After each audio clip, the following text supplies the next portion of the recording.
ఈరోజు మనము దేవుని యొక్క మాటల్ని ఆలకించాలని ప్రేమతో మీకు తెలియజేస్తున్నాను.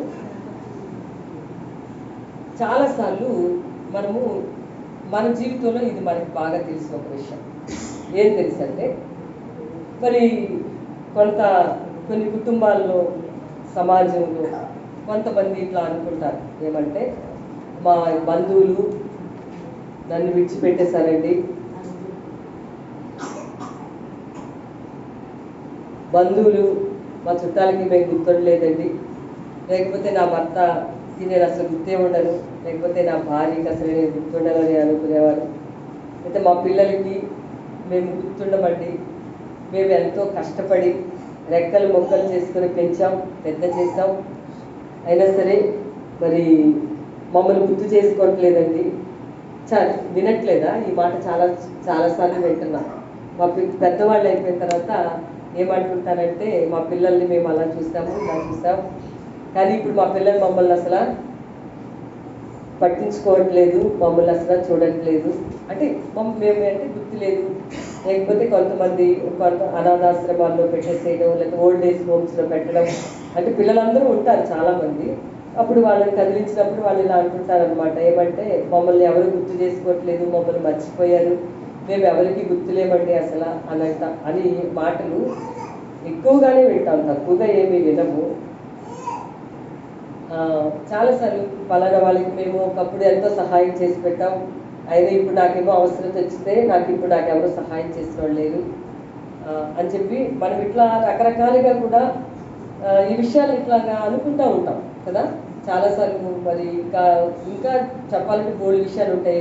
ఎవరైనా ఎక్కువగా ఈ మధ్యన ఏదైనా టీవీలో ఓల్డ్ ఏజ్ హోమ్స్ ఎక్కువగా వాళ్ళని ఇంటర్వ్యూ చేస్తూ ఉంటే పేరెంట్స్ ఎక్కువ చెప్తారు, మా పిల్లలు యూఎస్లో ఉన్నారు, లేకపోతే ఆస్ట్రేలియాలో ఉన్నారు, వాళ్ళకి ఇంత మమ్మల్ని తెచ్చి ఇక్కడ పెట్టారు, మేము ఇక్కడ ఉండటం ఇష్టం లేదు, కానీ మమ్మల్ని ఇక్కడ పెట్టేశారు, వాళ్ళు మమ్మల్ని గుర్తు చేసుకోవట్లేదు, మాకు చాలామంది ఉన్నారు, కానీ ఇవి ఇట్లాగా చాలా చూస్తాం. మా బంధువులు ఉన్నారు, మమ్మల్ని అసలు పట్టించుకొని గుర్తుండదు మేమంటే అని చూస్తూ ఉంటారు, అవి వింటూ ఉంటాం.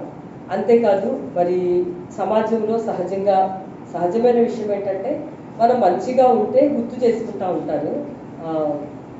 దాని వెనకాల ఏదో ఒకటి, దేవుని పిల్లల గురించి కాదు కానీ సమాజంలో అయితే దాని వెనకాల ఏదో ఒక స్వార్థం లేకుండా వాళ్ళు ఏ మంచి పనులు కూడా ఇతరులకి చేసి పెట్టరు. దేవుని పిల్లలైన వాళ్ళ గురించి కాదు కానీ సమాజంలో జరుగుతుంది. అయితే ఈరోజు చాలాసార్లు మనం మనుషుల యొక్క దయ కావాలి, వాళ్ళు మమ్మల్ని మంచిగా చూసుకోవాలి, వాళ్ళ యొక్క సవాళ్ళు అని చెప్పి వాళ్ళు సంతోష పెట్టడానికి ఇలా కూడా మనం కూడా చాలా ప్రయత్నాలు చేస్తూ ఉంటాం. మనుషులను అనమాట. మనుషులు పలానా వాళ్ళకి నేను ఇష్టంగా ఉండాలి, అప్పుడు మాకు ఇట్లా జరుగుతుంది బాగా, మా బంధువులకి నేనంటే చాలా ఇష్టంగా ఉండాలి, మా ఆయనకి ఇష్టంగా ఉండాలి కదా, మా భార్యకి నేనంటే చాలా ఇష్టంగా ఉండాలి, ఆమెకి ఇష్టమైందే నేను చేయాలి, అది వాక్యం సంగతి దేవుడు ఎరుగు, అట్లా చేస్తేనే బాగుంటుంది నా జీవితం అనుకుని కొంతమంది ఇట్లా సమాజంలో రకరకాల విభిన్నమైన మనస్తత్వాలు కలిగిన వారు. కానీ ఈరోజు చెప్పే విషయం ఏంటంటే, అసలు దేవుడు మనల్ని జ్ఞాపకం చేసుకోవాలి అని చెప్తారు. దేవుడికి స్తోత్రం, హల్లెలూయా. ఎవరు గుర్తు చేసుకోవాలి మనల్ని? అసలు దేవుడు మనల్ని జ్ఞాపకం చేసుకోవాలి. అది కావాలి మనకి.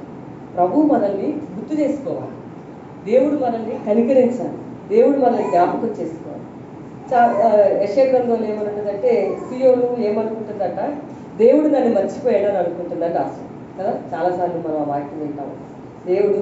దేవుని పిల్లలు, సీయోను అంటే ఎవరైనా కాదు, దేవుని పిల్లలు ఏమనుకుంటారు, దేవుడు నన్ను అంటే చిన్న విషయాలు, కొన్ని కారణాలు ఉంటాయి బలమైనవి, ఏమైనా చిన్న విషయాల్లో కూడా ప్రజలు ఏమని కలుస్తూ ఉంటారంటే, దేవుడు మర్చిపోయాడండి మమ్మల్ని, దేవుడికి అసలు మేము గుర్తే లేమండి, దేవుడికి మేము గుర్తే కనుకుంటే మాకెందుకు ఇట్లా జరుగుతుంది మా జీవితం అని అనుకునేవాళ్ళు చాలామంది కనిపిస్తూ ఉంటారు.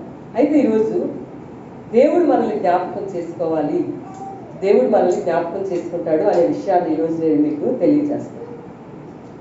ఇన్ని ప్రయత్నాలు చేస్తూ ఉంటాం, నానా బాధలు పడుతూ ఉంటాం, వాళ్ళకి మంచిగా ఉండాలి, వాళ్ళు నా మీద దయ చూపించాలి, వాళ్ళకి సంతోషం పెట్టాలి, వాళ్ళు ఏది చెప్తే అది చేయాలి, వాళ్ళు వాక్యానికి వ్యతిరేకంగా చెప్పినా చేయాలి, వాళ్ళు అలా చెప్తే మనకి ఇట్లా బాగుంటుంది, వాళ్ళు మనల్ని బాగా చూసుకుంటారు.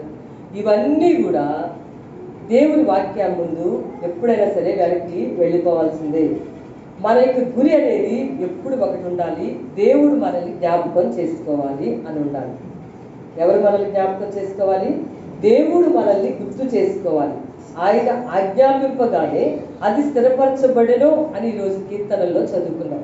సో మనం గుర్తు చేసుకోవాల్సింది, మనల్ని జ్ఞాపకం చేసుకోవాల్సింది, మనం ఎవరో మనల్ని మర్చిపోయారు, మనల్ని గుర్తు పెట్టుకోవట్లేదు అని మనం బాధపడాల్సిన అవసరం అయితే లేదు. ఖచ్చితంగా దేవుడు నన్ను జ్ఞాపకం చేసుకోవాలి, దేవుడు నన్ను గుర్తు చేసుకోవాలి, దేవుడు నా పట్ల దయ చూపించాలి అనే హృదయపు ఆలోచన మనకు ఉండాలని ఈరోజు నేను మీకు తెలియజేస్తాను. ఖచ్చితంగా ఇది నేను చెప్తున్న ఈ మాట 100% కాదు. మేము ఇట్లా కాదు, మాకు అట్లాగే కావాలంటే అది మీ ఇష్టం, కానీ వాక్యం ప్రకారం అయితే మాత్రం ఇదే కాదు. యోగు గ్రంథంలో 19వ అధ్యాయంలో మన జీవిత పరిస్థితులు ఎలా ఉంటాయో ఒకసారి తెలియాలి మనకు కూడా. అది అంటే వింత ఏం కాదు, మన జీవితంలో జరుగుతున్న కొన్ని విషయాలు ఏదో వింతలు జరగట్లా. సమాజంలో ఆది కాండంలో ఎప్పుడూనో జరిగినటువంటి యోగు గ్రంథంలో యోగే మాట స్పష్టంగా తన జీవితపు అనుభవంలో చెప్తున్నాడు. ఏమంటాడంటే యోగు 19వ అధ్యాయంలో 13వ వచనంలో అక్కడ ఏం రాసి ఉంటుందంటే 18:13లో ఆయన నా సోదర జనములు నాకు దూరము చేసి ఉన్నాడు, నా నెలవరులు నాకు కేవలము అన్యులైది, నా బంధువులు నా యొద్దకు రాకయ్యున్నారు, నా ప్రాణ స్నేహితులు నన్ను మర్చిపోయి ఉన్నారు, నా ఇంటి దాసీజనులు నన్ను అన్యునిగా ఎంచెదరు, నేను వారి దృష్టికి పరదేశినై ఉంటుంది. ఇక్కడ కింద చూస్తే నా భార్యకు నా ఊపిరి అసహ్యము, అంటే అందరూ దూరం అవుతున్నారు అన్నమాట కదా. ఇక్కడ ఎంత లిస్ట్ ఉందో చూడండి. బ్రదర్సు, సిస్టర్సు, ఫ్రెండ్స్, ప్రాణ స్నేహితులు, పనివారు, భార్య లేకపోతే భర్త, అంటే వీళ్ళెవ్వరూ, యోగు అంటున్నాడు అనమాట ఈ మాట, వీళ్ళెవ్వరూ కూడా నన్ను గుర్తు చేసుకోవట్లేదు, నేను వాళ్ళకి అసలు జ్ఞాపకానికే రాలేదు, నా జీవితం నాకు ఇట్లాగ అయిపోయింది, మరి నేను నేను జ్ఞాపకానికే రావట్లేదు, అసలు నన్ను ఎవరు గుర్తు చేసుకోవట్లేదు అని చెప్పి తను కూడా ఒకనొక సందర్భంలో యోగు లాంటి భక్తుడు కూడా చాలా బాధపడ్డాడు. మనం కూడా ప్రతిరోజు అని కాదు, కానీ ఆయా సందర్భాలలో మనం కూడా ఇది ఖచ్చితంగా మన హృదయంలోకి వస్తుంది. వాడు మమ్మల్ని గుర్తు చేసుకోవట్లేదు, మమ్మల్ని పట్టించుకోవట్లేదు, మరి ఇట్లాగా భక్తులే అనుకున్నారు. అయితే మనం ప్రసంగంలో మనం అనుకున్నట్లుగా ఈరోజు మన యొక్క పాఠ్యాంశం ఏంటంటే దేవుడు మనల్ని గుర్తు చేసుకోవాలి, జ్ఞాపకము చేసుకోవాలి. అది మనకు ఉండవలసిన ఒకే ఒక అతి శ్రేష్టమైనటువంటి విషయం. అంటే యోగుకే తప్పలేదు. యోగు నీతిమంతుడు, యథార్థవంతుడు, యెహోవా యందు భయభక్తులు కలిగిన వాడు, చెడుతనాన్ని అసహించుకున్నవాడు. ఆయనకే తప్పలా. ఏం తప్పలా? ప్రాణ స్నేహితులు దూరం అయిపోయారు, బంధువులు దూరం అయిపోయారు, భార్య తిడుతుంది ఒక పక్కన, మరి ఇంత దాసీలు ఇంటి పనివారు కూడా అతనంటే లెక్కలేనట్లుగా జీవిస్తున్నారని ఆయన ఆ మాటల్లో ఆయన అంటున్నారు అక్కడ. సో ఈరోజు మన జీవితాల్లో ఆయనకే తప్పలేదు అలాంటి పరిస్థితి. ఆ యోగు గురించి దేవుడిచ్చిన స్టేట్మెంట్ ప్రకారం చూస్తే మనము అందుకు దగ్గరగా కూడా వెళ్ళమంటాను నేను.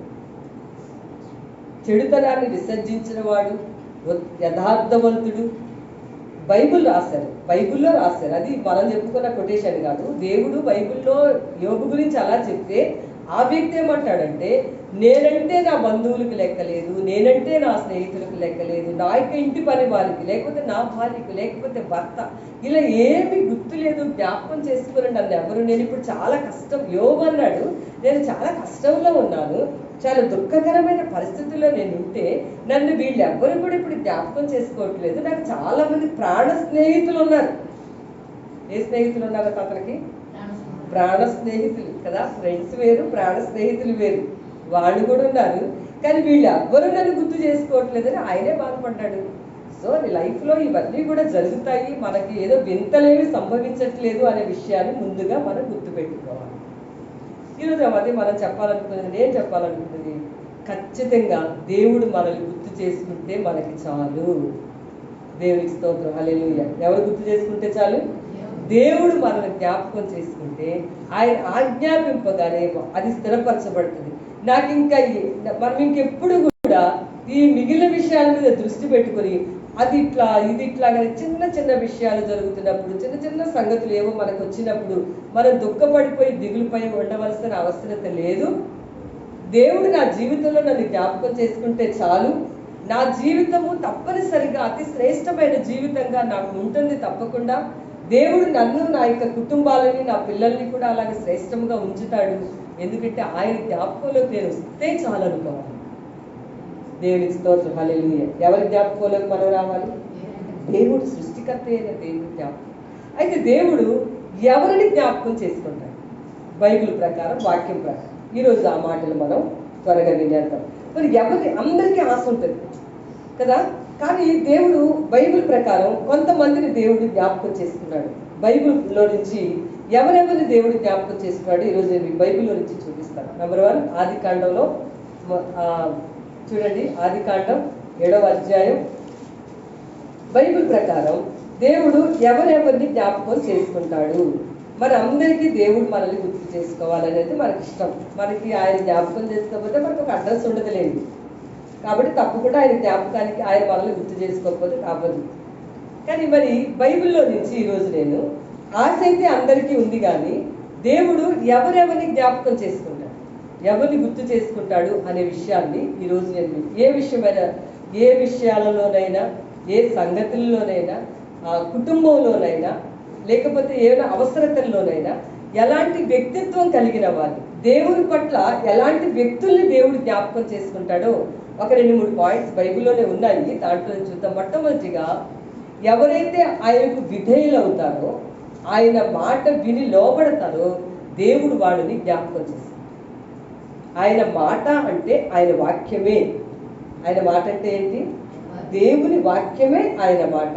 ఆయన మాటకు విధేయత చూపించిన వారిని జ్ఞాపకం చేసుకుంటాడు దేవుడు. దేవుని స్తోత్రం, హల్లెలూయా. చాలాసార్లు వాక్యాన్ని మనం వింటూ ఉంటాం.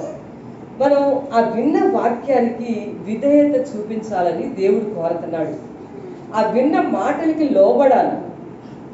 మనం వినేసి బైబిల్ మామూలుగా మీరు అనుకుంటారేమో సమాజంలో అలా ఉంటుంది కదా అండి. ఇక్కడ బైబిల్లో సమాజాలతో పాటు ఏం సంబంధం లేదు, కుదరదు. బైబిల్లో ఉన్న దాని ప్రకారమే మన జీవితాన్ని మనం వెళ్ళదీయాల్సి ఉంటుంది.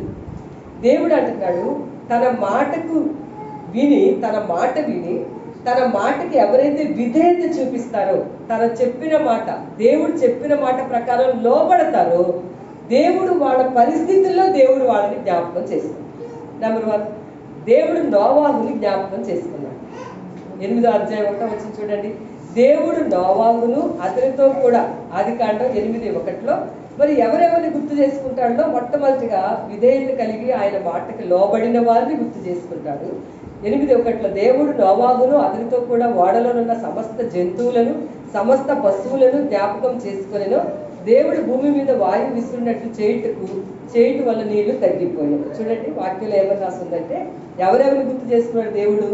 నోవాహుని జ్ఞాపకం చేసుకున్నాడు. నోవాహుకి ఓడలో ఉన్న సమస్త జంతువులను జ్ఞాపకం చేసుకున్నాడు. ఓడలో ఉన్న సమస్త పశువులను జ్ఞాపకం చేసుకున్నాడు. మొత్తము ఆయనకు సంబంధించిన అన్నిటినీ కూడా దేవుడు గుర్తు చేసుకున్నాడు. ఎప్పుడంటే తెలుసా? మనకు తెలుసు, ఆ ముందు వచనాల్లో రాసింది.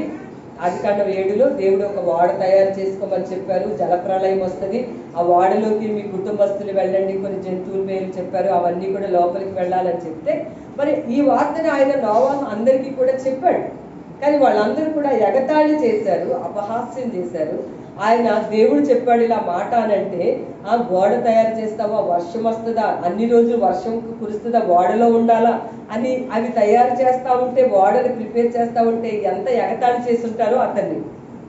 హాయిగా ఉంది కదా, బయట వర్షమే లేదు, నువ్వు ఓడలు ఎందుకు తయారు చేస్తున్నావు, అందులో ఇంత పెద్ద ఓడను తయారు చేస్తావా నువ్వు, ఎందుకు, అవసరం ఏముంది, ఎంత బాగుంది వాతావరణం, వర్ష సూచనలే లేవు అని చెప్పి ఎంత అపహాస్యం చేస్తుంటారో.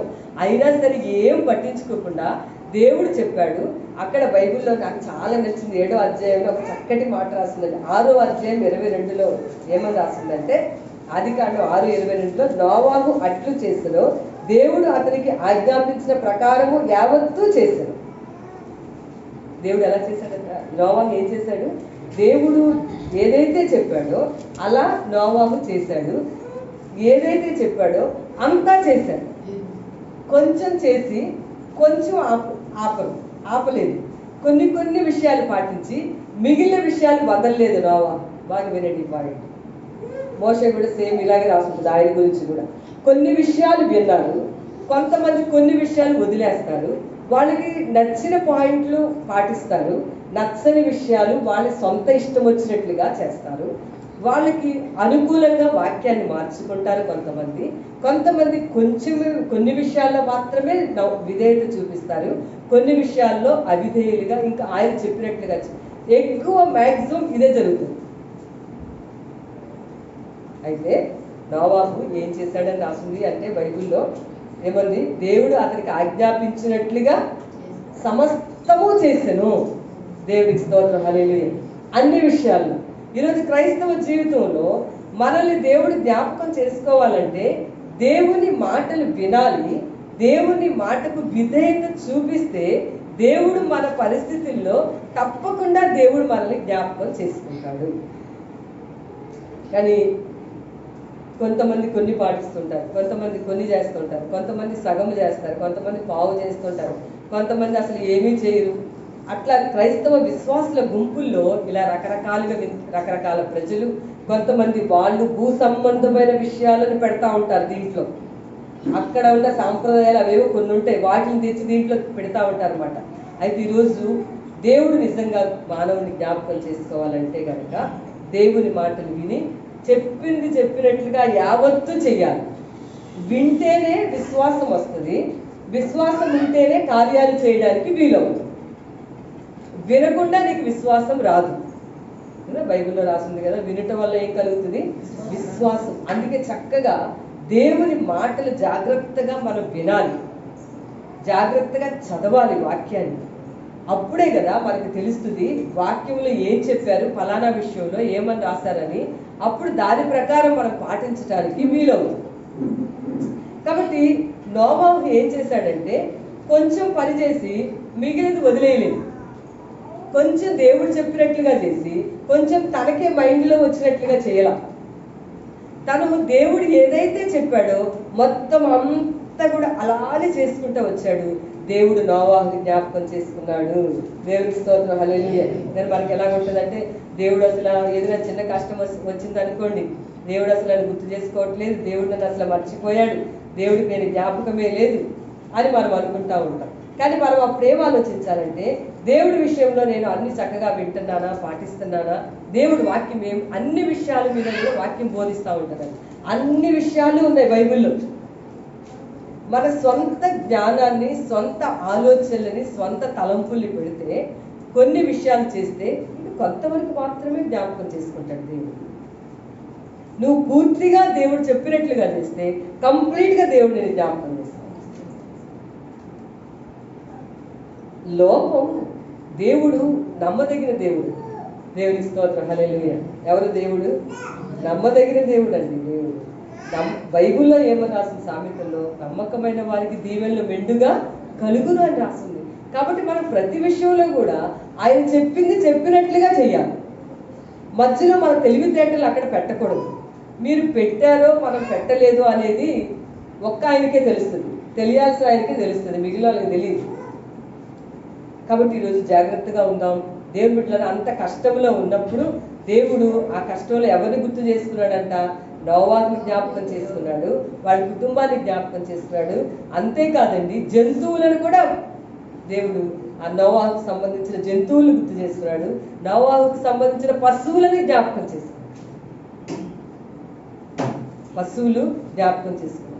నేను మామూలుగా ఎప్పుడైనా ఎవరైనా ఏదో చనిపోయింది, ఆవు చనిపోయింది అనేసి అంటే నేను ఏమనుకునేదాన్నంటే, చాలా బాధపడుతున్నారు ఎందుకు? ఇప్పుడు కాదులేండి, ఇప్పుడు విషయాలు తెలుసుకున్నాను. ఎందుకు అంత బాధపడుతున్నారు ఎందుకు? దానికోసం ఏముంటుంది, పెద్దగా కాస్ట్ ఏమి ఉండదు కదా, ఎందుకు అంత బాధపడతారు ఏదైనా అని చెప్పేసి అనుకుంటుండేదాన్ని. అంటే జంతువులను, పశువులను కూడా కాపాడేందుకు చెప్తున్నారు మీకు విషయం అని చెప్తూ మొన్న ఒక ఆయన అడుగుతున్నారు అనమాట. వీళ్ళు అడిగారు, ఆ గీత ఎంత ఉంటుందంటే 2 లక్షలు ఉంటుందంట. జంతువులను దేవుడే కాపాడాలి, ఇంకెవరు? పశువులను కూడా ఎవరు కాపాడాలి? దేవుడే కాపాడాలి. మనల్ని, మన కుటుంబాలను ఎవరు కాపాడాలి? దేవుడే ఆయన మనల్ని గుర్తు చేసుకున్నప్పుడు కదా మనం కాపాడబడతాం. సో ఈరోజు మన జీవితాల్లో అందుకే మనం దేవుడికి ఏ విషయాలలో దేవుడిని మనం లెక్క పెట్టట్లేదు, మన సొంత మైండ్తో చేస్తున్నాము, వాటిని విడిచిపెట్టేయాలి.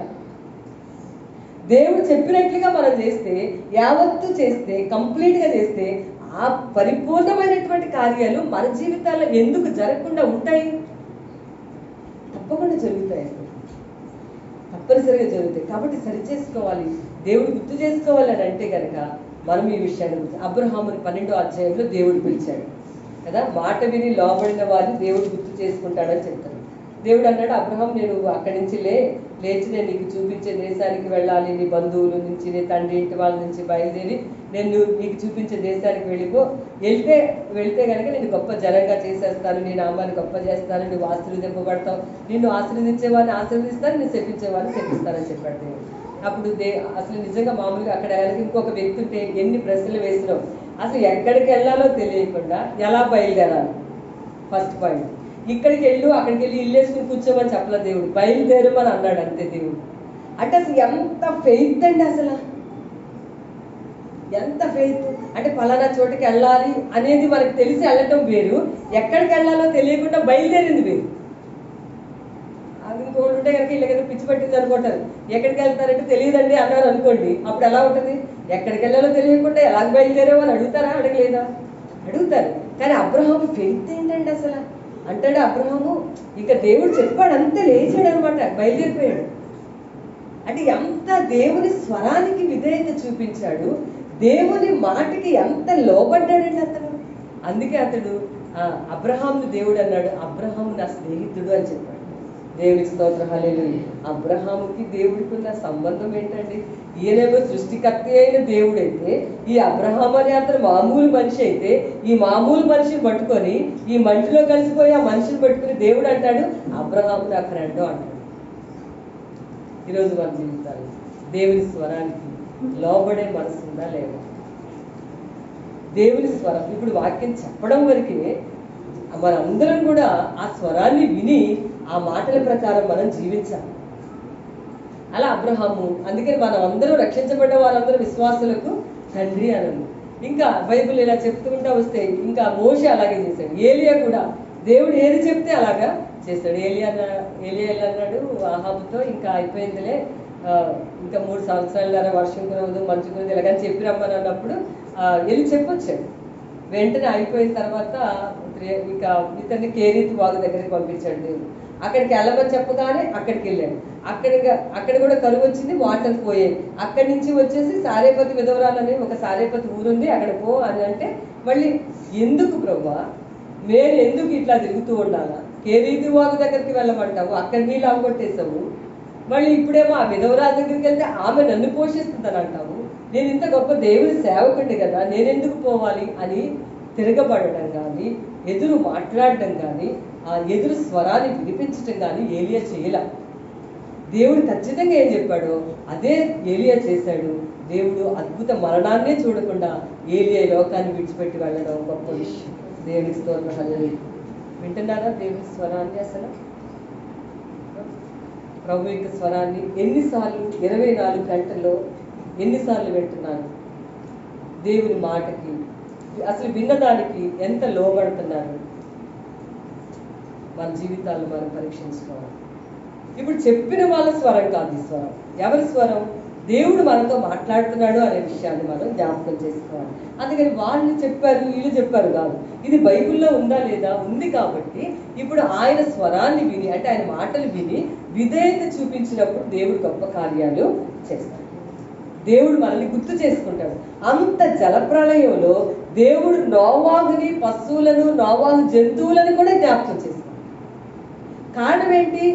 విధేయత చూపించాడు దేవుడు స్వరానికి. అబ్రహాముకి ఎందుకు అంత ఆధిక్యత వచ్చింది? దేవుడు మాటలకు విధేయత చూపించాడు. చెప్పింది చెప్పినట్లుగా, మధ్యలో సొంతగా ఏం పెట్టకుండా చేర్చకుండా విధేయత చూపించాడు. దేవుడు గొప్ప కార్యాలు చేస్తాడు. దేవుని స్తోత్రం, హల్లెలూయా. అలా చేస్తున్నారా? కొంచెం విని, కొంచెం మళ్ళీ సొంతగా అనుకొని, కొన్ని విషయాలు పాటించి, కొన్ని విషయాలు పాటించకుండా అలా ఉండకూడదని ఈరోజు దేవుడు, అలా ఉంటే దేవుడు ఎందుకు జ్ఞాపకం చేసుకుంటాడు అని మిమ్మల్ని అడుగుతున్నాను. సో చాలా జాగ్రత్త. క్రైస్తవ విశ్వాసంలో మనం వీటిని పాటించగలిగినప్పుడు దేవుడు గొప్ప కార్యాలు మనల్ని చేస్తాడు. అందుకే మీకు ఇష్టమైన విషయాలు పాటించడం, ఇష్టం లేని విషయాలు వదిలేయడం చేయకూడదు. దేవుడు చెప్పారు అని అంటే ఖచ్చితంగా దాన్ని మనం చేసుకోవాలి. మీకు ఇంకా భూమి మీద ఏ గొప్ప వ్యక్తులు ఎవరో మీకు ఉండాలని మీరు అనుకుంటే, ఆ వ్యక్తులు నీ భార్యో భర్తో పిల్లలో ఉన్నారని మీకు అనిపిస్తే వాళ్ళు చెప్పింది కూడా కాదు. ఎవరు చెప్పిన మాట మాత్రమే వినాలి? దేవుడు మాత్రమే, దేవుని స్వరం. అందరూ కూడా దేవుని స్వరం మాత్రమే ఆ ప్రకారం మనం చేసేవారంగా ఉండాలి. అప్పుడు దేవుడు మనల్ని జ్ఞాపకం చేసుకుంటాడు. ఎప్పుడు అనిపిస్తుంది దేవుడు ఈ విషయంలో మమ్మల్ని ఎప్పుడు గుర్తు చేసుకుంటాడో ఏంటో అనిపిస్తుందా లేదా? ఎప్పుడు జ్ఞాపకం చేసుకుంటాడు ఈ విషయంలో? ఇన్ని సంవత్సరాల నుంచి నేను ఇబ్బంది పడుతున్నాను, ఇన్ని సంవత్సరాల నుంచి నాకు కష్టం వచ్చింది, ఎప్పుడండి గుర్తు చేసుకుంటాడు? ఇలా చేస్తే గుర్తు చేసుకుంటాడండి దేవుడు. ఇలా చేస్తే దేవుడు జ్ఞాపకంలోకి వస్తాం. ఎందుకు వాళ్ళు గుర్తు చేసుకోలేదు, వీళ్ళు గుర్తు చేసుకోలేదని వాళ్ళ గురించి ఆడవడం ఎందుకు? అదేదో దేవుడి మీద పడి ఏడిస్తే కదా బాగుంటుంది పని. ఆయన కదా వాళ్ళు గుర్తు చేసుకుంటాడు. నెంబర్ 1, దేవుని స్వరాన్ని విని విధేయత చూపిస్తే చెప్పిన మాట వింటే దేవుడు మనల్ని ప్రతి పరిస్థితిలో జ్ఞాపకం చేస్తాడు. దేవునికి స్తోత్రం, హల్లెలూయా. రెండవదిగా ఇంకా దేవుడు ఎవరిని గుర్తు చేసుకుంటాడు? బైబిల్ ఎంత బాగా రాశారండి. ఎవరెవరు గుర్తు చేసుకుంటాడో కూడా రాశారు. ఆ దేవుడు గుర్తు చేసుకుంటాడు అని అనట్లేదు. ఎవరెవరు గుర్తు చేసుకుంటాడో లిస్ట్ రాసింది అనమాట. పూర్తిగా భావాన్ని గుర్తు చేసుకుంటాడు. రెండవదిగా దేవుడు శ్రమల్లో ఉన్న వారిని దేవుడు జ్ఞాపకం చేసుకుంటాడు. కీర్తనల గ్రంథం 40వ కీర్తనలో 17వ వచనం చూడండి. 40వ కీర్తన 17వ వచనంలో మరి చక్కటి మాట రాసింది. రెండవ పాయింట్ ఏంటంటే దేవుడు ఇంకా ఎవరెవరిని జ్ఞాపకం చేసుకుంటాడు. ఈరోజు మన జీవితాల్లో మరి మనకి ఎన్నో అవసరతలు ఉన్నాయి, ఎన్నో ఇబ్బందులు ఉన్నాయి, ఎన్నో విషయాలు ఉన్నాయి. ప్రతి ఒక్కరి జీవితంలో కూడా ఉన్నాయి అన్నీ కూడా. అయితే మనల్ని దేవుడు గుర్తు చేసుకుంటే మనకి జీవితం బాగుంటుంది అనే విషయం మనకి తెలియదేం కాదు. అయితే ఎవరిని గుర్తు చేసుకుంటాడు? స్వరాన్ని విని విధేయత చూపించిన వాళ్ళని గుర్తు చేసుకుంటాడు, జ్ఞాపకానికి తీసుకుంటాడు. రెండోది ఇంకా ఎవరిని జ్ఞాపకం చేసుకుంటాడు దేవుడు అంటే 40వ కీర్తన 17లో నేను శ్రమల పాలై దీనుడినైతిని, ప్రభు నన్ను తలంచుకొనుచున్నాడు. దావీదు అన్నాడు 40:17లో నేను శ్రమల పాలై దీనుడినైతిని, దేవుడు ప్రభు నన్ను తలంచుకొనుచున్నాడు, నాకు సహాయము నీవే, నా రక్షణ కర్తవు నీవే, నా దేవా ఆలస్యము చేయకు. దావీదు జీవితంలో రెండుగా శ్రమల పాలై ఉన్నటువంటి వాళ్ళని దేవుడు జ్ఞాపకం చేసుకుంటాడు. శ్రమల పాలైపోయిన వాళ్ళని ఆ శ్రమల్లోనే దేవుడు ఉంచేయడండి. ఆ శ్రమల్లో ఉన్న వాళ్ళని దేవుడు జ్ఞాపకానికి తెచ్చుకుంటాడండి. ఎవరైతే నా జీవితంలో నేను సాక్ష్యంగా చెప్పగలను, ఎన్ని విషయాలలోనూ చాలా సందర్భాలలో రకరకాల పరిస్థితుల్లో ఎన్నో రకాల శ్రమలు వచ్చినప్పుడు, ఇబ్బందులు వచ్చినప్పుడు, ప్రతి విషయంలో కూడా దేవుడు ఆ శ్రమల పాలై ఉన్నప్పుడు ప్రతి విషయంలో కూడా దేవుడు జ్ఞాపకం చేసుకుంటూ వచ్చాడు. దావీదు జీవితంలో కూడా ఎన్నోసార్లు తన జీవితంలో అందరూ తరిమేవాళ్లే అతని లైఫ్లో. ఈవెన్ తన కడుపులు పుట్టిన పిల్లలు కూడా తరిపారు, ఇతన్ని శ్రమల పాలు చేశారు. ఇటు ప్రకారం మామగారితో స్టార్ట్ అయింది కదా, ముందు ఇంట్లో వాళ్ళతో స్టార్ట్ అయింది. వాళ్ళ బ్రదర్స్ ముందు తనని శ్రమల పాలు చేశారు కదా. దావీదుకి శ్రమల పాలు చేసిన వాళ్ళు వాళ్ళ యొక్క సహోదరు, ఫాదర్ కూడా. ఎందుకంటే ఆయన కూడా పట్టించుకున్నట్లుగా బైబిల్లో నోట్ చేసి లేదు కాబట్టి ఆ మాట. ఇంకా తర్వాత మామగారు పెళ్లి చేస్తారన్నాడు, మామగారు సౌలు. ఇంకా సౌలు కూడా శ్రమలు పెట్టడమే దావీదుని. యుద్ధాలు చేస్తాడు, కనిపిస్తే చంపేద్దామని ఒక గురి తప్ప ఇంకొకటి ఆలోచనే లేదు సౌలుకి. అల్లుడిగా చేసుకున్నాడు కానీ దావీదుని అల్లుడు అనేది లేదు, ఏమీ లేదు. అయితే కనిపిస్తే చంపుదాము, ఇంకా అదొక టార్గెట్తో ఉన్నాడు. సో ముందేమో ఇంట్లో బ్రదర్స్తో శ్రమల పాలైపోయాడు. తర్వాత పెళ్ళయింది, మామగారితో శ్రమలు వచ్చాయి. తర్వాత పిల్లలు పుట్టారు, కొడుకులతో శ్రమలు వచ్చాయి. అతని జీవితం అంతా కూడా శ్రమల పాలై భయంకరమైన పరిస్థితిలో ఉన్నాడు. ఈరోజు మనం దావీదు గురించి అనుకుంటున్నాం కానీ అలాగే ఇక్కడ ఒక్కొక్కరి గురించి కూడా అడిగితే అప్పుడు తెలుస్తుంది శ్రమల పాలై దీనిలో అయ్యారో అవ్వలేదు. శ్రమల పాలు అవుతున్నారు అనమాట. అందరి లైఫ్లో కూడా ఉంటుంది ఇది. కాకపోతే ఏమనుకుంటుంటాను అంటే నాకు ఒక్కదానికే ఇట్లా అయ్యింది, నా జీవితంలో నాకే ఇట్లా అయ్యిందని అనుకుంటా ఉంటారు. కానీ అందరికీ శ్రమలు ఉంటాయండి. ఇంకొక విషయం ఏంటండి, అందరికీ ఒకలాగా ఉండవు. అర్థమవుతుందా? అందరికీ ఒకలాగానే ఉండవు, ఒక్కొక్కరికి ఒక్కొక్క రకంగా ఉంటాయి. అందరికీ కూడా శ్రమలు ఉంటాయి. అయితే దేవుడు ఏమంటున్నాడంటే దేవుడు మనల్ని తలుచుకుంటాను అని అంటున్నాడు. శ్రమల పాలే అప్పుడు మన దీనత్వం కలిగి ఉన్నట్లయితే కనుక, దీన మనసుతో మనం ఉన్నట్లయితే కనుక, ఆ శ్రమల మధ్యలో దీనత్వం మనకు వస్తే తప్పకుండా దేవుడు మనల్ని జ్ఞాపకం చేస్తాడు. ఆ అందుకే బైబిల్లో రాశారు, జలములలో పడి నేను వెళ్ళిన అవి నా మీద పారవు, అగ్నిలో నేను నడిచిన జ్వాలలు నన్ను కాల్చవు. కానీ మనం భయపడాల్సిన అవసరం ఉండదండి. శ్రమలో దీనత్వం వచ్చినప్పుడు దేవుడిని తలుచుకుంటాడు. మా అమ్మ తలుచుకుంది, మా నాన్న తలుచుకున్నాడు కదా, ఇలా అనుకుంటుంటారు కదా పిల్లలు, బంధువులు అలాగే తలుచుకుంటూ ఉంటారు, వాళ్ళు వీళ్ళు తలుచుకుంటారు. మనల్ని ఎవరు తలుచుకోవాలి? ఎవరు మనల్ని గుర్తు చేసుకోవాలి? దేవుడి జ్ఞాపకం చేసుకోవాలండి. దేవుడు మనల్ని గుర్తు చేసుకోవాలి. మనం శ్రమల పాలైపోయిన తరప్పుడు దీనత్వం మన హృదయాల్లోకి వస్తే తప్పకుండా అప్పుడు దేవుడు మనల్ని జ్ఞాపకం చేస్తాడు. యోసేపు గురించి నేను మీకు చెప్పక్కల్లా కదా, 17 సంవత్సరాల వయసులో అప్పుడు దాకా అన్నల యొక్క శ్రమ, అన్నలతో శ్రమ, అన్నలకే అసూయ ఇతరంటే. రెండోది ఇంకా తర్వాత తీసుకుపోయి ఆ గోతులో వేశారు, చంపడానికి మొత్తం కనికరించి గోతులో వేశారు. ఎంత మంచి దేవుడు అండి నిజంగా. అక్కడి నుంచి దూరం నుంచి ఇష్మాయిలీలు వస్తున్నారట, తీసుకెళ్ళి అమ్మేశారు. ఇంకా అతను తీసుకెళ్ళారు మొత్తానికి. మళ్ళీ అక్కడి నుంచి ఈ శ్రమలు మళ్ళీ అక్కడికి వెళ్ళిన తర్వాత పోతీఫర్ భార్యతో శ్రమ, తర్వాత జైలుకి వెళ్ళాల్సి వచ్చింది, అక్కడ ఇబ్బందులు, ఈ అంతా కూడా శ్రమల్లో నడుస్తూ వచ్చాడు. కానీ దీనత్వాన్ని మాత్రం పోగొట్టుకోలేదు. అర్థమవుతుందండి? శ్రమలలో దీనత్వం కలిగిన వారిని దేవుడు గుర్తు చేసుకుంటాడు అని చెప్తున్నాను నేను. శ్రమలలో తగ్గింపు హృదయం కలిగిన వారిని దేవుడు జ్ఞాపకం చేసుకుంటాడు. శ్రమలలో మనం ఎప్పుడైతే మనల్ని మనం తగ్గించుకుంటామో శ్రమ వచ్చినప్పుడు, ఏంటంటే దేవుడు ఏం చేస్తాడండి, కొంతమంది ఇట్లాగా యేసుప్రభుని నమ్ముకుంటే ఏంటంటే వస్తుంది, ఎట్లాగో వచ్చినప్పుడు యేసుప్రభుని నమ్ముకుంటే ఇంకా ఎందుకంటే అట్లాగే ఎవరైనా అన్నప్పుడు, లేదంటే మన హృదయానికి కూడా మనకి ఇట్లా వస్తుంది కదండి. కానీ నీకు శ్రమ వచ్చినప్పుడు హృదయం దీనత్వంతో ఉన్నట్లయితే కనుక తప్పకుండా దేవుడు జ్ఞాపకం చేసుకుంటాను, నేను తలుచుకుంటాను అంటున్నాడు దేవుడు. గొప్ప సంగతి అన్నమాట. దేవుని స్తోత్రం, హల్లెలూయా. నేను అప్పుడు తలుచుకుంటాను నేను. అలాగే యోసేపుని తలుచుకున్నాడు దేవుడు. కరెక్ట్గా దేవుడికి ఒక టార్గెట్ ఉంటుందండి. మళ్ళీ చెప్తున్నాను వినండి. సంవత్సరాలు మన జీవితాల్లో ఏదో చేసేద్దా, ఏదో దేవుడు మనల్ని ఏదో శ్రమల పాలు చేసి పడేస్తాడని అనుకోవద్దు. ఆయనకు ఒక టార్గెట్ ఉంటుంది. అంతవరకే శ్రమ, ఆ తర్వాత మీదకి రాదు. ఇంకా ఆ శ్రమల్లో కూడా దీనత్వం ఉండాలి. ఆ శ్రమకి ఒక టైం ఉంది, పీరియడ్ ఉంది, అక్కడితో స్టాప్ అయిపోతుంది. ఆ తర్వాత ఇంక మళ్ళీ నీకు శ్రమ పెట్టడు దేవుడు. ఈ లోపు నీకు ఓపిక రావాలి, నీకు సహనం రావాలి, ఈ లోపు నువ్వు మంచి విషయాలు దేవుడి దగ్గర నుంచి నేర్చుకోవాలి. మంచి పరిస్థితిలో ఉన్నప్పుడు నేర్చుకోలేదు, అందుకే నేర్పిద్దామని చూస్తున్నాడు. అసలు ఒక ఎగ్జామ్ ఎప్పుడు ప్రమోషనే, ఆ బ్లెస్సింగ్ కూడా ఇద్దామని అనుకుంటాడు.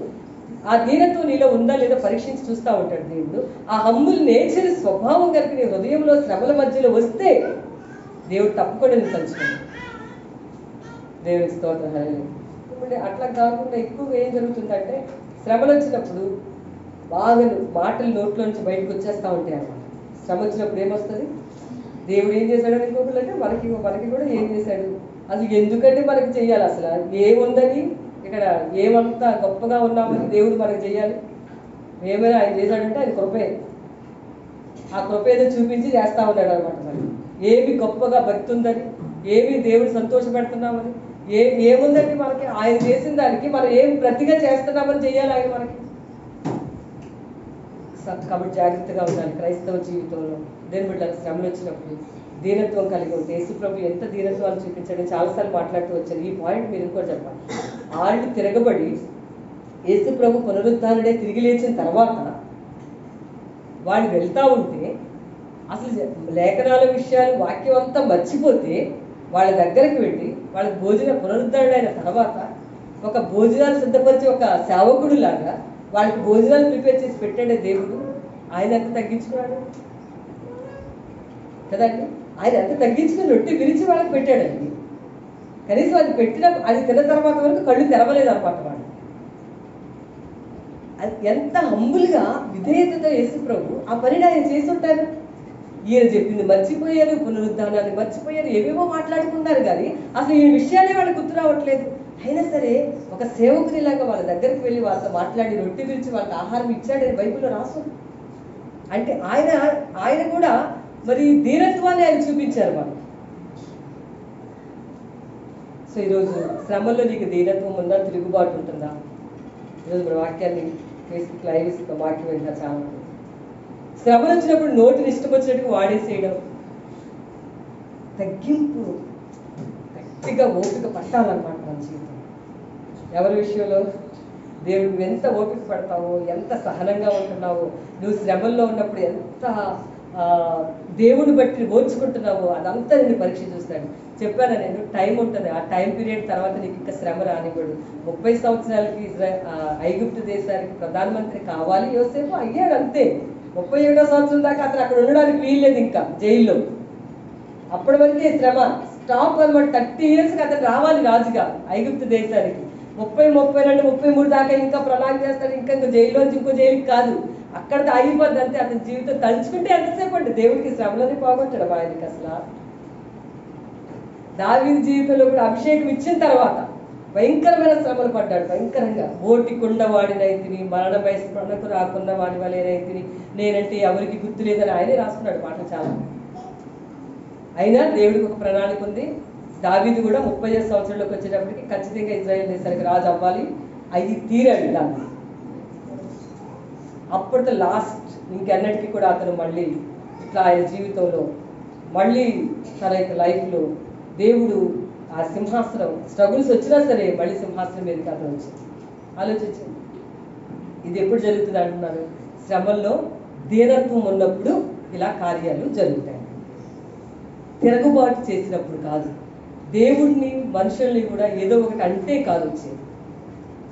అర్థమవుతుందండి? ఇక్కడ దేవుడు కలిసి వచ్చేది ఏముంటుందండి, మన కోసమే దేవుడు ఇక తాపత్రయం, ప్రేమ అంటారు. మీరు ఆలోచిస్తే, అర్థం చేసుకుంటే, కొంచెమైనా ఆలోచిస్తే దేవుడు ప్రతి దాని వెనకాల మనకి మేలుని దాచి ఉంచుతాడు. దేవుని స్తోత్రం, హల్లెలూయా. ఈరోజు మీకు మరలా చెప్తా ఉన్నారు, శ్రమలలో దీనత్వాన్ని కలిగి ఉన్న వాడిని దేవుడు జ్ఞాపకం చేసుకుంటాడు. శ్రమల్లో ఏముండాలండి? దీనత్వం ఉంటే దేవుడు జ్ఞాపకం చేసుకుంటాడు. అందుకే దావీదు అంటున్నాడు, నేను శ్రమల పాలై దీనుడని. అంటే శ్రమల్లో నేను దీనత్వం కలిగి ఉన్నాను. అందుకే 63 కీర్తనలో అడవుల్లో పట్టుకుని అన్నాడు, దేవా నా దేవుడు నీవే వేకువనే నేను నిన్ను వెతుకుదును అంట. ఎక్కడున్నాడు అతను అప్పుడు? అక్కడ అడవుల్లో ఎక్కడ తిరుగుతున్నాడో ఆయనకే తెలుసు. షెల్టర్ లేదండి అక్కడ. ఒక పరుపు ఉందా, ఒక మంచం ఉందా ఆయనకి ఏమైనా పడుకోవడానికి? అంటాడు అప్పుడు ఆ అడవుల్లో, అరణ్యాల్లో పట్టుకొని తిరుగుతా ప్రతీకార వాంఛతో శత్రువులు తిరుగుతూ ఉంటే దావీదు అంటాడు, ప్రభువా అరణ్యంలో ఉన్నా సరే నువ్వే నాకు దేవుడు. అదండి శ్రమలలో దీనత్వం అంటే, నువ్వే నాకు దేవుడు అన్నాడు. దేవుడు అద్భుతంగా సహాయం చేశాడు. కాబట్టి శ్రమలలో దీనత్వం కలిగిన వారిని దేవుడు తలుచుకుంటాడు. దేవునికి స్తోత్రం, హల్లెలూయా. దేవుడు నన్ను తలుచుకోలేదు, దేవుడు నన్ను మర్చిపోయి అనుకోకూడదు. ఈరోజు మన జీవితాల్లో కూడా శ్రమల పాలైనప్పుడు దీనత్వం కలిగి ఉండండి, దేవుడు తలుచుకుంటాడు. టైం ఉంది, ఆ టైం వరకే, జీవితాంతము అదే శ్రమలో నిన్ను వచ్చాడు దేవుడు. తప్పకుండా దేవుడు, నువ్వు నమ్మితే దేవుని మహిమను చూస్తాం, నమ్మితే దేవుని కార్యాలను చూస్తాం. కాబట్టి రెండవ పాయింట్ ఏంటంటే, శ్రమలలో దీనత్వం కలిగి ఉంటే దేవుడు మనల్ని జ్ఞాపకం చేసుకుంటాడు, తలుచుకుంటాడు. చాలాసార్లు నేను చాలా శ్రమ పడుతుంది, చాలా కోపం వచ్చింది మనకి కదా, మా అమ్మ రాలేదు, మా రాలేదు, వాళ్ళు రాలేదు, వీళ్ళు లేదు, నేను చాలా కష్టపడిపోయింది, శ్రమ పడ్డాను అనుకుంటాం. దాన్ని నేను తప్పు పట్టను, కానీ నేను చెప్పాలనుకున్న విషయం ఏంటంటే, నువ్వు శ్రమలో దీనత్వం కలిగి దేవుని వైపు చూడాలంటున్నా. దేవుడు గుర్తు చేసుకుంటే జీవిత పరిస్థితి మారిపోయిందండి. ఎంతసేపు పడుతుంది అనుకుంటారా? అది ఒక 10 ఏళ్ళు పట్టిద్దని మీరు తలంచొద్దు. మీరు నమ్మాలి, ఆ దీనత్వం మీరు ఉన్నట్లయితే ప్రభు సహాయం చేస్తాడు. రెండవ పాయింట్ అది. మూడవదిగా ప్రార్థించే వారిని దేవుడు జ్ఞాపకం చేస్తాడు. సమూయేలు రాసిన మొదటి గ్రంథం 3 పాయింట్లు చెప్పి నేను ముగిస్తాను. లాస్ట్ పాయింట్ 1 శామ్యూయేల్లో 1వ అధ్యాయంలోనే అక్కడ రాసేసి ఉంది కదా. అక్కడ ఏమని రాసింది?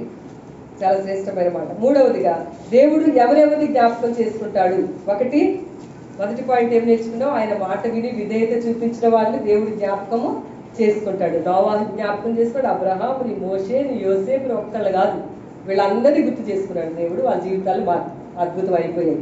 రెండవదిగా శ్రమల పాలైనప్పుడు దీనత్వపు హృదయం ఉంటే దేవుడు జ్ఞాపకం చేసుకుంటాడు. థర్డ్ పాయింట్ ఏంటంటే, ప్రార్థించే వారికి దేవుడు జ్ఞాపకం చేసుకుంటాడు. దేవుని స్తోత్రం చెప్పాలి. ఎంత అద్భుతమైన విషయం అంటే, 1వ అధ్యాయంలో 10వ వచనం, బహు దుఃఖాక్రాంతురాలై వచ్చి యెహోవా సన్నిధిని ప్రార్థన చేయించు, బహుగా ఏడ్చుచు, సైన్యములకు అధిపతి ఒక యెహోవా, నీ సేవకురాలనైనా నాకు కలిగి ఉన్న శ్రమను చూచి నీ సేవకురాలైన నన్ను మరువక జ్ఞాపకం చేసుకుని చూడండి, అక్కడ అండర్లైన్ చేసుకోండి. నన్ను మరువగా జ్ఞాపకం చేసుకొని నీ సేవకురాలను నాకు మగ పిల్లలు దయచేసిన ఎడల వారి తల మీదకి క్షౌరపు కత్తి అన్నిటికీ రానియక వాడు బ్రతుకు దినములన్నిటిను నేను వారిని యెహోవానకు నీకు అప్పగింతులను బ్రతుకుబడి చేసుకొనెను. ఆమె యెహోవా సన్నిధిని ప్రార్థన చేయించుండగా ఏలీ ఆమె నోరు కనిపెట్టింది. ప్రార్థన చేసే వారిని మరువక గుర్తు చేసుకుంటాడు దేవుడు. లాస్ట్ పాయింట్, ఎవరు గుర్తు చేసుకుంటాడు? ప్రార్థించే వారిని దేవుడు.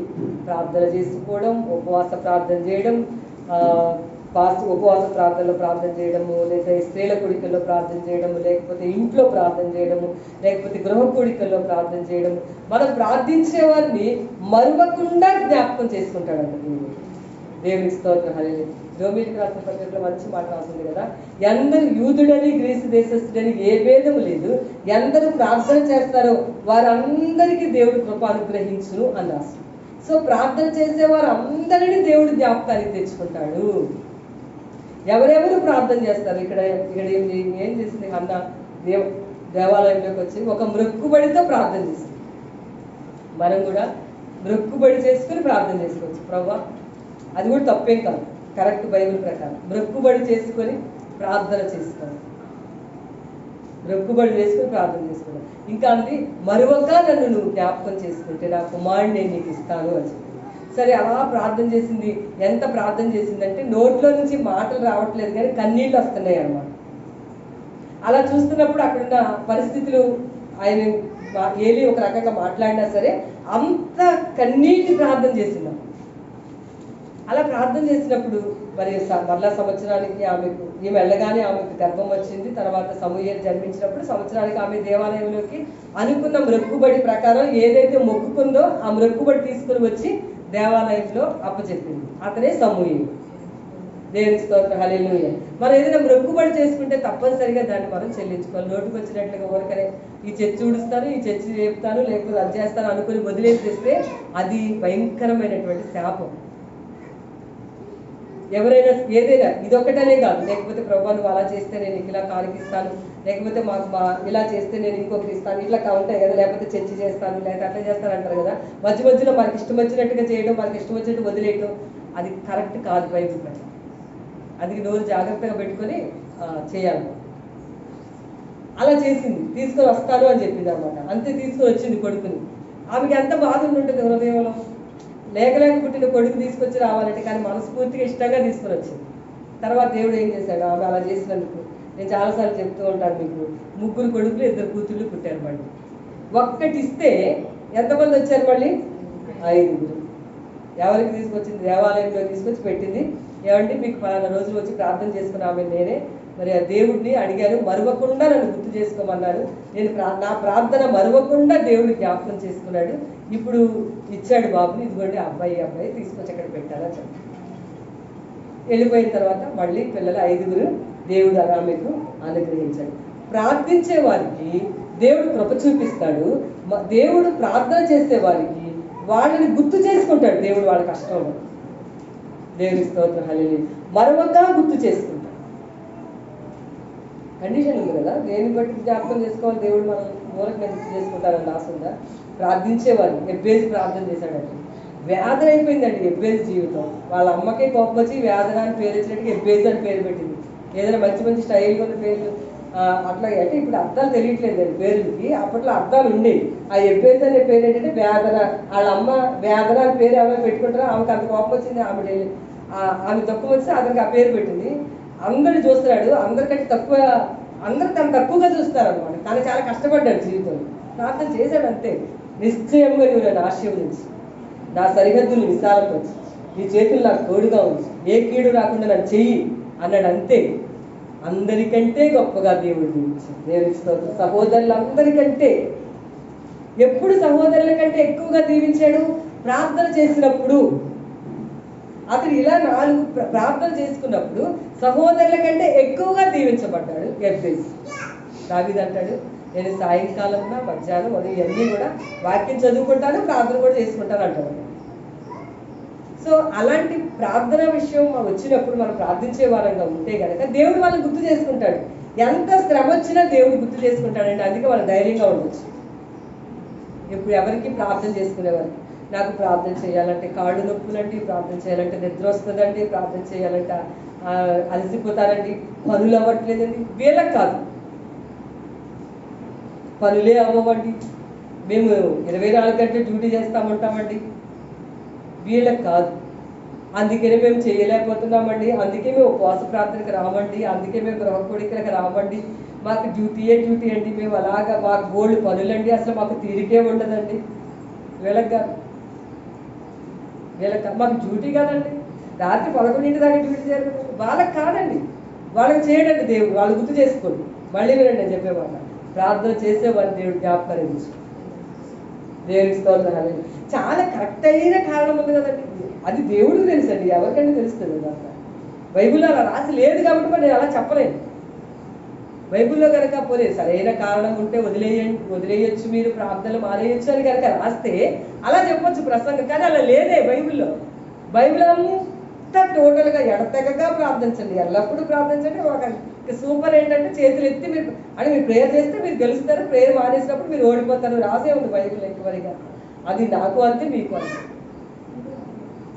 నీ జడ్జిమెంట్లో ఇక్కడ తేడా లేదు. నువ్వు చేసుకుంటా ఉంటే నువ్వు ఓకే, నువ్వు చేసుకోవడం మానేసావా మరి ఇంకంతే. రీజన్ వేసి ఏమిటి, ఇక్కడ కారణాలు చెప్పి ఒక పెద్ద లిస్ట్ ఇచ్చి కారణాలు చెప్పని ఇక్కడ బైబిల్లో రాసుంటే అలా చెప్తున్న ప్రసంగం, కానీ అలా లేదుగా.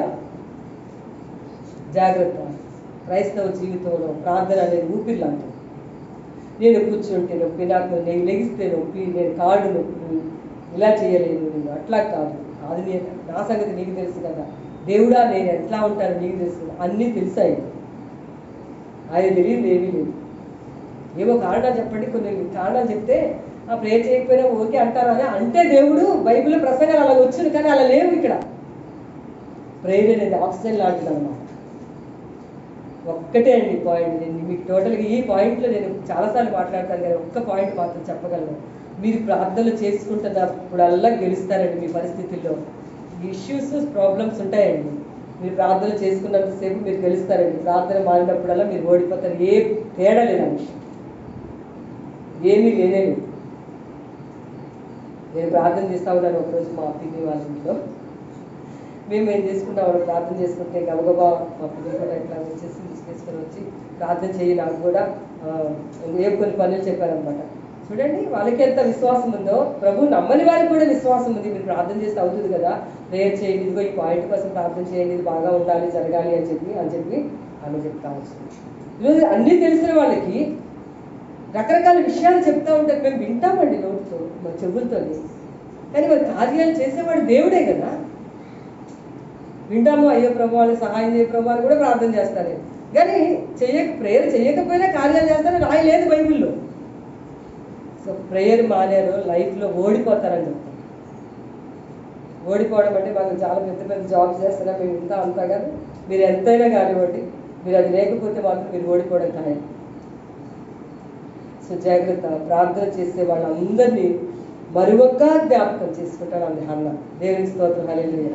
మరువక దేవుడి జ్ఞాపకానికి తెచ్చుకుంటారు. జాగ్రత్త. ప్రార్థన విషయంలో మీరు నిర్లక్ష్యం వహించవద్దండి, చాలా ఇంపార్టెంట్. అలా గృహ కూడికల్లో ప్రేయర్ చేస్తామంటే మీ ఫ్యామిలీ కోసం అవన్నీ కూడా చాలా ఇంపార్టెంట్ విషయాలండి. ఊరికనే అకతైతనం ఏదో అలా చేసేందుకు ఏదో జరగాలి కాదది, దేవుడు గుర్తు చేసుకోవడానికి ఇవన్నీ కూడా మనం. ఇంకా 2 మాటలు చెప్తారు. ఒకటి, యేసు ప్రభు శిలువయాగం చేసి పునరుద్ధాన్ని తిరిగి లేచిన తర్వాత పేతురు అన్నాడు, నేను మళ్ళా చేపలు పట్టడానికి పారిపోతాను అన్నాడు. ఏం పట్టాడట?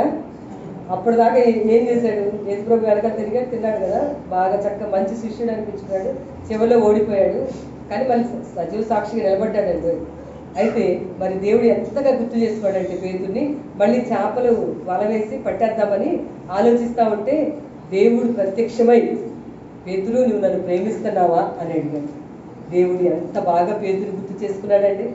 ఎందుకంటే పేతురు భక్తిని మర్చిపోలేదండి, పేతుని దేవుడు మర్చిపోలా. పేతురు నువ్వు నన్ను జ్ఞాపకానికి తెచ్చుకున్నావా, నన్ను ప్రేమిస్తున్నావా అని అడిగాడు. పేతురు ఏం చేస్తున్నాడు? దేవుడిని కాదనుకుని వలలు వేస్తా ఉన్నాడు, కానీ దేవుడు ఏం చేస్తున్నాడు? పేతురు నువ్వు నన్ను ప్రేమిస్తున్నావని అంటే అసలు ఏ సందర్భం ఎలాంటిది? దేవుడు విడిచిపెట్టేస్తూ వెళ్ళిపోదాము మళ్ళీ పట్టడానికి అనుకున్న సందర్భంలో కూడా దేవుడు విడిచిపెట్టకుండా జ్ఞాపకం చేసుకొని, పేతురు నువ్వు నన్ను ప్రేమిస్తున్నావు అని దేవుడు మళ్ళా గుర్తు చేసి తన ప్రేమను చూపించి పేతుని కరెక్ట్గా సెట్ చేశాడు. దేవుడు మనల్ని అలా కూడా జ్ఞాపకం చేసుకున్నాడు. తోమా అని ఆయన అన్నాడు, ఒకసారి యేసు ప్రభు తిరిగి లేచాక, పునరుద్ధరణ తిరిగి లేచాక అందరూ ఒక గదిలో ఉన్నారు, తోమా లేడు ఆ రోజు అక్కడ. 10 మంది ఉన్నప్పుడు దేవుడు సమాధానం కలుగుతుంది మీకు అని చెప్పారు. అయిపోయిన తర్వాత పేతురు లోతు తోమా వచ్చాడు కదా, తోమా వస్తే శిష్యులు అన్నారు, తోమా మేము యేసు ప్రభుని చూసాం, ఆయన చెప్పినట్టు లేచారు అని అంటే ఆయన అన్నాడు, నేను నమ్మను అన్నాడు. నేను ఆయన గాయాల్లో నా ఏలు పెట్టాలి, చూశాక అప్పుడు నేను నమ్ముతాను అని అంటే దేవుడు ఆయనకి ఇదంతా దృష్టిలోకి వెళ్ళలేదా? వెళ్ళింది. అయినప్పటికీ మరలా ఈసారి తోమా ఉన్నప్పుడు ప్రత్యక్షమయ్యాడు ఆయన. దేవునికి స్తోత్రం, హల్లెలూయా. మామూలుగా అయితే ఎలా కోపం రావాలండి? అసలు నాతో పాటు తిరిగారు, తిన్నారు, నన్ను మర్చిపోయారు, పైగా ఇప్పుడు నా యొక్క గాయాల్లో వేలు పెడితే కానీ వీడు చూడట కదా రావాలి. కానీ దేవుడు ఎంతకీ మనల్ని గుర్తు చేసుకోవడం దేవుడికి ఇష్టమని నాకు అర్థమైంది వాక్యం చదువుతాం. వాడు ఈసారి తోమా ఉన్నప్పుడు రావడం ఏంటి, మళ్ళీ లేనప్పుడు వెళ్ళాలని అనుకోలేదు దేవుడు. ఈసారి తోమా ఉన్నప్పుడు వెళ్దాం అనుకున్నాడు. తోమా ఉన్నప్పుడే వెళ్ళి, తోమా అయితే నా గాయాల్లో చేయి పెడితేనే నమ్ముదామని నువ్వు అనుకున్నావు కదా, ఇంకో గాయాలు అయితే ఇప్పుడు వేలు పెట్టి చూడమని చెప్పాడు. అలా దేవుడు అప్పుడు అయ్యో దేవుడా అనుకుంటా అయ్యాడు తోమా. సో ఈరోజు మన జీవితాల్లో దేవుడు మనల్ని జ్ఞాపకం చేసుకునే దేవుడు మనల్ని మర్చిపోయాడు చిన్న చిన్న విషయాలు. సిలువ యాగం అంత చేశాడంటే ఆయన మననే లాస్ట్ టైం మనం గుడ్ ఫ్రైడేలో మనం చాలాసార్లు వింటామండి. సిలువ యాగంలో ఓర్చుకోవడానికి కారణం ఏంటి? మనం గుర్తు చేసుకోవడం వల్లే. మనల్ని జ్ఞాపకం చేసుకుని మనకు రక్షణ ఇద్దామని, మనకి రక్షణ భాగ్యం ఇద్దామని మనల్ని గుర్తు చేసుకొని యేసుప్రభు సిలువ యాగం చేశారు. దేవునికి స్తోత్రం, హల్లెలూయా. అంతే కదా, ఆయన చివరిగా మనకి చెప్తున్నది ఏంటంటే, ఎవరైతే ఆయన యొక్క శరీరాన్ని, ఆయన రక్తాన్ని తీసుకుంటారో అది ఆయన్ని గుర్తు చేసుకోవటానికి కొరకు, ఆయన జ్ఞాపకం చేసుకోవటం కొరకు అలా చెయ్యండి అని ఆయన చెప్తారు. కాబట్టి ఈరోజు అందుకు సిద్ధపడతాం. ఆయన మనల్ని జ్ఞాపకం చేసుకోవడానికి మనలో ఉండవలసిన విషయాలను మనసులో పెట్టుకుని వాక్యానుసారంగా మన జీవితాల్లో ముందుకు పెడతాం. దేవుడి మాటలు దీవించుకుంటాం. ఆమేన్.